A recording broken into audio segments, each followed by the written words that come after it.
ہمارے اس وقت جو فوجی حکمران تھے انہوں نے بش کی اور امریکنز کی ایک کال پہ سرنڈر کر دیا. یہ ہے ایک رسالہ جو نکلتا ہے فلاڈلفیا، اس رسالے کا یہ شمارہ میرے پاس موجود ہے. یہ اگست 2001 اندر ایک تشویش کی لہر پائی جاتی ہے اور دنیا کہتی ہے کہ یہ انتہا پسند اسلامی لوگ ہیں. ناردرن علاقوں کے اندر سب سے گندے کام جو کیے ہیں، ایک مدرسے پر حملہ ہوا، 80 بچے مر گئے. ہماری قوم کے ماتھے پر نفاق لکھا ہوا ہے، اور نفاق کی کیا علامت ہے حضور نے فرمایا. صاحب یہ تو بڑی مایوسی کی بات آپ نے کر دی. میں دیکھیے جو حقائق ہیں، جو تلخ اس حقائق میں سے چلتے ہیں، چونکہ آج بھی پاکستان کو کئی سارے خطرات درپیش ہیں. ایک بات اور مجھے کہہ لینے دیجیے. اس کے بعد آپ کو معلوم ہے کہ سن 56 میں دستور کا ایک بندہ آیا نظر آیا. جی ٹھیک. لیکن اس سے قبل ایک میں بات کہہ دوں، ایک بہت بڑی غلطی جو علماء سے ہوئی ہے، ہمالائن مسٹیک. جی انہوں نے خود پاور پالیٹکس کے اندر آ کر اپنے اثر کو خام خواہ ضائع کر دیا. پھر پاور پالیٹکس کے اندر وہ آپس میں لڑے. جی اب ایک دیوبندی بھی کھڑا ہے، ٹکٹ جو ہے وہ ووٹ مانگ رہا ہے اسلام کے نام پر. ڈاکٹر صاحب اس پہ میں نے آپ سے چونکہ ایک اسپیسیفک سوال کرنا ہے، اس پہ ہم آئیں گے بعد میں. اس وقت آج کا پاکستان جو ایک نیوکلیئر پاکستان ہے، لیکن ہم کئی اندرونی اور بیرونی چیلنجز سے درپیش ہیں. ہمارے گرد دشمن گھیرا تنگ کر رہا ہے. اس خطرات کو آپ اس کا جائزہ کس طرح لیتے ہیں؟ کس طرح ہم اس سے نبٹ سکتے ہیں؟ اندرونی کا سب سے بڑا سبب کیا ہے؟ جی جو ہمیں یونائٹ کرنے والی طاقت تھی مذہب، جی اس ہم نے مستحکم نہیں کیا. دیکھیے جو مذہب آج ہمارے پاس ہے وہ تو انڈیا میں بھی موجود ہے. کیا وہاں مسجدیں نہیں ہیں؟ کیا وہاں حج فلائٹس نہیں جاتی وہاں سے؟ کیا نہیں ہے وہاں؟ یہ جو ہم نے چاہا تھا اسلام کا ایک نظام، جو سن 30 کے خطبے میں علامہ اقبال نے کہا تھا کہ ہم چاہتے ہیں کہ اس نے 2 باتیں کہی تھی. ایک تو یہ کہ یہ پروفیسی کی تھی، ان کی طرف سے پروفیسائز کیا تھا کہ یہ جو ہے یہ ڈیسٹنی ہے کہ ہندوستان کے شمال مغرب میں ایک آزاد مسلمان ریاست قائم ہوگی. نمبر 2 یہ اگر ایسا ہو گیا تو ہمیں موقع مل جائے گا کہ اسلام کے چہرے سے بدنما داغ اور دھبے جو عرب ملوکیت کے دور میں، عرب امپیریلزم کے دور میں لگ گئے تھے اس کے چہرے پر، انہیں ہٹا کر اصل اسلام اور جدید تقاضوں کے مطابق ایک نظام دنیا کے سامنے پیش کر. یہ تھا وہ نظریہ جس کی وجہ سے پاکستان بنا ہے. ہم نے نہیں کیا. نہ کرنے کی وجوہات میں بتا رہا تھا. اس میں جو رول سب سے زیادہ پلے کر سکتے تھے، اس لیے کہ جب قرارداد مقاصد پاس ہوئی ہے تو اگرچہ اس کی تجویز پیش کرنے والا ایک شخص تھا، عوام میں سید ابوالعلا مودودی تھے، اور ہماری دستور سا اسمبلی میں مولانا شبیر احمد عثمانی تھے. جی ٹھیک. ان دونوں کے ذریعے سے، لیکن تمام مذہبی عناصر، مسلم لیگ کے اندر بھی جو مخلص مذہبی لوگ تھے سب کے سب، انہوں نے ساتھ دیا تھا. اب جب آپ الیکشن کے فیلڈ میں آ گئے تو آپ کی قوت ختم ہو گئی، ایک دوسرے کے خلاف استعمال ہوئی. اسلام کا جو یہاں وزن تھا وہ ختم ہو گیا، اور پھر بیرونی قوتوں نے. لیکن ڈاکٹر صاحب آج کا پاکستان آج اسلام کی بنیاد پہ انتہا پسندی اور شدت پسندی کا نام لے کے پھر اسلام کو ٹارگٹ کیا جا رہا ہے، اور خاص طور پہ میں بات کروں گا دہشت گردی کے رجحان کی. پورے ملک کے اندر ایک تشویش کی لہر پائی جاتی ہے اور دنیا کہتی ہے کہ یہ انتہا پسند اسلامی لوگ ہیں. اس کی کیا وجہ ہے؟ دیکھیے اس کے لیے ذرا پھر ہمیں جانا پڑے گا بیک گراؤنڈ میں. یہ جنگ کہاں شروع ہوئی ہے؟ یہ کروسیڈ ہے. جی یہ کروسیڈ ہے، اور یہ لفظ جو ہے بش کی زبان سے نکل گیا، بش کی زبان پھر بعد میں اس نے جی واپس بالکل. لیا. لیکن میں آپ کو ثبوت دے رہا ہوں. یہ ہے ایک رسالہ جو نکلتا ہے فلاڈلفیا سے، جی دی فلاڈلفیا ٹرمپٹ، اور یہ امریکہ کے پروٹیسٹنٹس اور خاص طور پر ویسپ جو ہے ان کا سب سے بڑا رسالہ ہے. اس رسالے کا یہ شمارہ میرے پاس موجود ہے. یہ اگست 2001 کا ہے، یعنی 9/11 سے 1 مہینے پہلے کا. جی.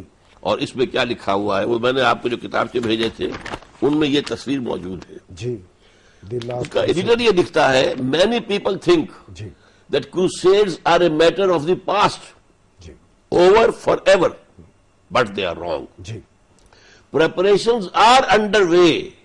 Preparations are being made for the last crusade. Doctor صاحب اس میں کوئی شک نہیں یہ which will be کروسیڈ ہے، the bloodiest of all. Lord, please. لیکن ڈاکٹر will صاحب be یہ the سارا سلسلہ جب شروع ہوا تو ہمارے اس وقت جو فوجی حکمران تھے انہوں نے بش کی اور امریکنز کی ایک کال پہ سرنڈر کر دیا. لوگوں کو توقعات تھی کہ جب منتخب لیڈرشپ آئے گی ان پالیسیز پہ نظر ثانی کرتے ہوئے ہم اپنے قومی مفادات کو یقینی بنائیں گے. آج کی صورتحال میں ہمیں کیا کرنا لیکن اس چاہیے؟ ایک دن سے لے کر اور یہ اب جو جمہوریت آئی ہے اس میں جو 8 سال گزر گئے ہیں، اس میں جو ڈیمیج ہوا ہے، جی اس میں جو حالات بڑھ کر جہاں تک پہنچے ہیں، اس لیے کہ مشرف سے یہ بات تو میں نے 16 ستمبر کو کہی تھی. جی 11 ستمبر کے بعد اس نے اپنے آئیڈیا کو سیل کرنے کے لیے کچھ لوگوں سے میٹنگز رکھی تھی. جی تو اس 16 ستمبر کو صبح تھی ان کی جو ہے پریس کے ساتھ، اور 6 پہر میں تھی کچھ علماء اور مشائخ کے ساتھ. میں نہ علماء میں نہ مشائخ میں، لیکن مجھے پتہ نہیں کیسے بلا لیا، لیکن میں نے ان سے کہا تھا کہ بشر اسد آپ نے اگر اس وقت امریکہ کی مدد کی ہے تو یہ بغاوت ہوگی اصول عدل و انصاف سے، کہ کوئی جرم ثابت ہی نہیں، نہ اسامہ کا کوئی جرم ثابت ڈاکٹر صاحب وہ تو تھے فوجی ڈکٹیٹر، اور یہ تو وہ لوگ تھے جو جنرل مشرف کی پالیسیز کی مخالفت کر رہے تھے، جب ووٹ لے کے آئے ہیں تو یہ بھی تو انہی پالیسیز پہ چل رہے ہیں۔ صورتحال یہ ہے کہ بڑھتے بڑھتے بات کہاں تک پہنچی، امریکہ اس میں کامیاب ہوا۔ آپ کے ناردرن علاقوں کے اندر سب سے گندے کام جو کیے ہیں وہ نیٹو کے ایجنٹس نے کیے ہیں، را کے ایجنٹس نے کیے ہیں، موساد کے ایجنٹس نے کیے ہیں، لیکن رفتہ رفتہ امریکہ اس میں کامیاب ہو گیا کہ یہاں ہمارا عام آدمی آج یہ سمجھتا ہے کہ یہ واقعی ہمارے لوگ کر رہے ہیں، یہ طالبان ہی کر رہے ہیں، یہ مسلمان ہی کر رہے ہیں، یہ اسلام کے نام پر کر رہے ہیں۔ اصل میں امریکہ اور بھارت یہ چاہتے ہیں کہ پاکستان کو ڈسٹیبلائز کریں، اور جیسے سن 71 میں انہیں موقع مل گیا تھا کہ وہ مشرقی پاکستان میں داخل ہو گئے امن قائم کرنے کے نام پر، اسی طرح یہ ڈسٹیبلائزیشن یہاں ہو، خانہ جنگی ہو، تاکہ ادھر سے نیٹو فورسز، ادھر سے بھارت کی فورسز داخل ہو تو جائیں۔ ڈاکٹر صاحب جو طالبان کی تحریک ہے، کیا یہ جو واقعات ہو رہے ہیں اور جو لوگ پکڑے جا رہے ہیں، کیا یہ شدت پسند اسلامی طالبان نہیں ہے؟ ان میں اسلامی طالبات بھی ہیں جن کے اندر ایک ریئیکشنری پورشن ہے۔ وہ کیا ہے؟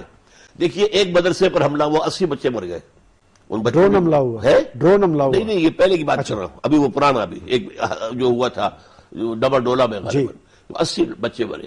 آخر ان کے بھائی، ان کے چچا، ان کے باپ کوئی تھے کہ نہیں تھے؟ غصہ آیا، غصے میں آدمی انبیلنسڈ ہو جاتا ہے۔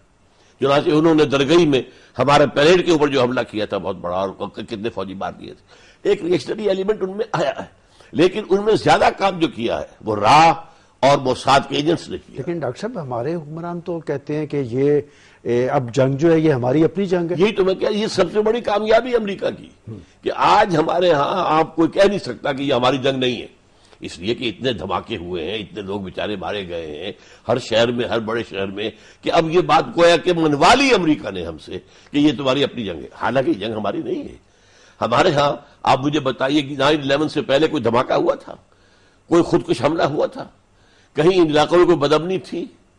وہاں پر سارے آئے ہوئے تھے طالبان جو ہے، جو کہ تمام عالم عرب کے طالبان جو آئے ہوئے تھے، جب وہ طالبان کی حکومت ختم ہوئی تو سارے کے سارے ہمارے ہاں نہیں بیٹھے ہوئے تھے، وزیرستان، نارتھ وزیرستان، ساؤتھ وزیرستان کے اندر، یہاں وہ آئے ہیں، آباد ہوئے ہیں، شادیاں کی ہیں، وہاں پہ بال بچے دار۔ کوئی حملہ ہوا کسی قسم کا کسی فوجی پر، کسی سویلین ٹارگٹ پر؟ نن۔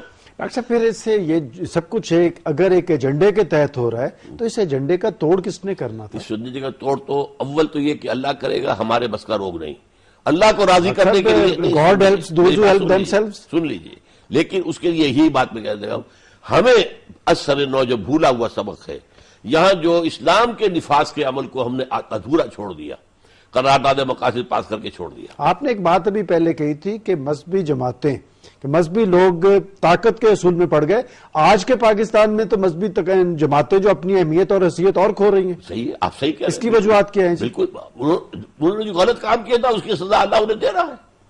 آج جو ہمارے ہاں، آپ سوچئے، میں ایک اور بات بھی چند منٹ دیجئے، آج ہمارے ہاں جو اخلاق کا اور کردار کا بحران ہے، جی، مورل کرائسس کیوں آیا ہے؟ اس لیے کہ قرآن مجید کے اندر سورہ توبہ کی آیت 75، 76، 77 میں قانون بیان ہوا ہے، وَمِنْهُمْ مَنْ عَاهَدَ اللَّهُ۔ مدینے کے منافقین میں ایک خاص گروہ وہ تھا جس نے اللہ سے عہد کیا تھا، لَئِنْ آتَانَا مِنْ فَضْلِهِ، اگر اللہ ہمیں اپنے فضل سے نواز دے گا، دولت دے گا، لَنَصَدَّقَنَّ وَلَنَكُونَنَّ مِنَ الصَّالِحِينَ، خوب صدقہ خیرات کریں گے، صالح بن جائیں گے۔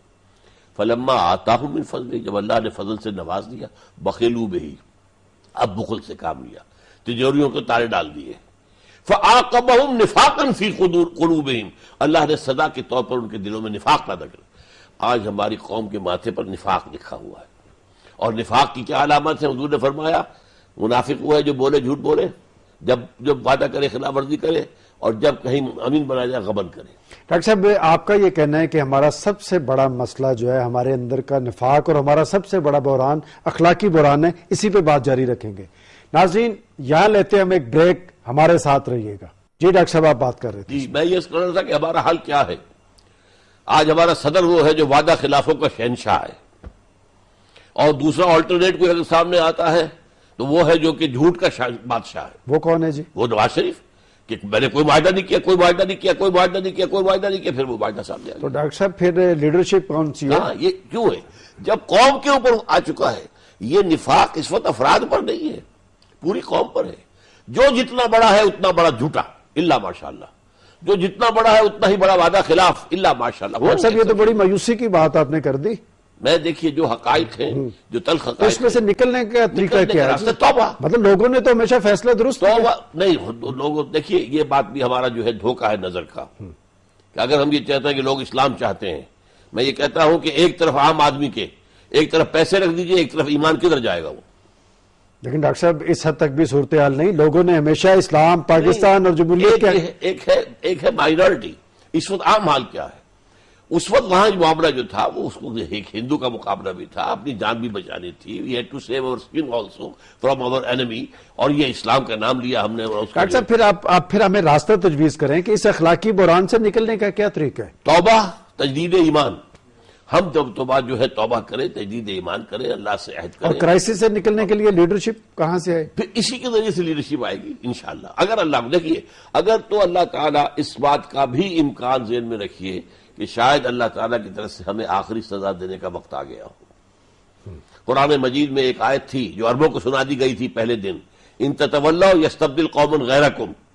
اگر تم نے پیٹھ دکھا دی، ہم نے جو مشن تمہیں دیا ہے اپنے نبی محمد صلی اللہ علیہ وسلم کے ذریعے سے، اگر تم نے پیٹھ دکھائی تمہیں ہٹائیں گے، کسی اور کو لے آئیں گے. تو یہ اللہ نے جو ہمیں مشن دیا کہ ہاں تم نے اسلام کے نام پر مانگا، لو حاضر ہے. تم نے اکیلا مانگا تھا، آپ دو دے رہے ہیں. علامہ اقبال کے ذہن میں مشرقی مسائل پاکستان کا حل تو ڈاکٹر صاحب آپ نے توبہ کا تجویز کیا. ایک اور بہت بڑا مسئلہ ہے یہ دہشت گردی. ابھی 2 خودکش حملے ہوئے ہیں. آپ یہ بھی بتائیں کہ ہمیں دہشت گردی کے اس رجحان سے نکلنے کے لیے کیا کرنا چاہیے؟ جب تک کہ ہم یہاں سے امریکہ کو نکالنے کے لیے کمر نہیں کس لیتے اور امریکہ کے ساتھ اپنا پھر آپ طالبان کی تحریک کی حمایت کرتے ہیں؟ نہیں، میں نے کہا نا کہ طالبان کی تحریک کے اندر ایک طرف جو وہ لوگ ہیں جن کے اندر کچھ ری ایکشن ہے، غصہ ہے، اور انہوں نے غلط کام کیے ہیں. اچھا، دوسری طرف یہ ہے کہ جو غیر ملکی ایجنٹ تھے وہ وہاں پر آ کر یہ کام کر رہے ہیں. لیکن یہ کہ اس میں ظاہر بات ہے کہ اب جو ان میں اچھا سین ایلیمنٹ تھا، اب صوفی محمد سین آدمی تھا، اسے آپ نے پھر پکڑ کے جیل میں ڈال دیا. اس سے پہلے اس نے جو ہے پرامن تحریکیں چلائی تھی، لیکن جب مشرف نے اسے جیل میں ڈال دیا تھا، اس کے بعد اس کا داماد جو ہے وہ ملیٹنٹ بن گیا. آپ نے بھی جو بات کی ہے اسی پہ ہم دیکھیں، آپ نے کہا کہ جی امریکہ سے نجات، امریکہ کو نکالنا پڑے گا. تو اس کا طریقہ کیا ہے آپ کے پاس کہ کس طرح نکالا جا سکتا ہے طالبان کو؟ پاکستان کے اندر ہمیں کیا کرنا چاہیے؟